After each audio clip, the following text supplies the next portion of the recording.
A 35-year-old woman comes to your clinic terrified because she woke up unable to move the left side of her face.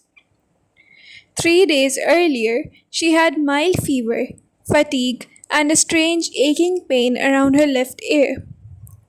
She thought it was just a flu. But this morning, toothpaste dribbled from her mouth, her smile became crooked, and her left eye would not fully close. She also says, sounds are painfully loud in my left ear, and food keeps getting stuck in my cheek. On examination, the entire left side of the face is weak. She cannot wrinkle the forehead, cannot tightly close the eye, and the angle of the mouth droops. She also recalls having a standard herpes simplex cold sore on her upper lip 2 weeks ago, which has since healed. She reports high stress at work and poor sleep over the last month. So, what happened was the herpes simplex virus, which caused the cold sores, traveled backwards along the sensory nerves and became dormant inside the nerve ganglia. It can stay inactive for years, but in this woman, it was triggered by the exhaustion due to work.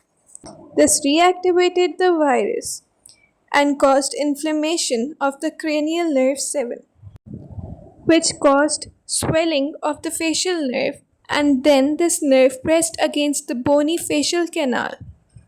But because the bones cannot expand, the facial nerve got compressed instead, and this caused the pain behind her ear.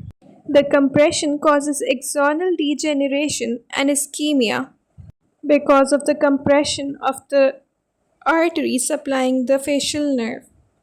The facial nerve supplies the muscles of facial expression, the orbicularis oculi, the orbicularis oris, buccinator muscle, frontalis, platysma, etc. So the damage to this causes a lower motor neuron type lesion on the left side of a face. Because the lesion occurs proximal to several branches of cranial nerve 7, multiple functions are affected simultaneously. She can't close her eyes because the orbicularis oculi, which is supplied by the temporal and zygomatic branches of the facial nerve, is paralyzed. This muscle closes the eyelid, so it helps with blinking. If blinking becomes impaired, tears are not spread properly and the cornea dries out, increasing the risk of corneal ulceration. The food gets collected inside her cheeks because the buccinator muscle, which normally presses the cheek against the teeth during chewing, is paralyzed. It is supplied by the buccal branch of the facial nerve. Food accumulates in the vestibule and liquid spills from the mouth because of this paralyzation.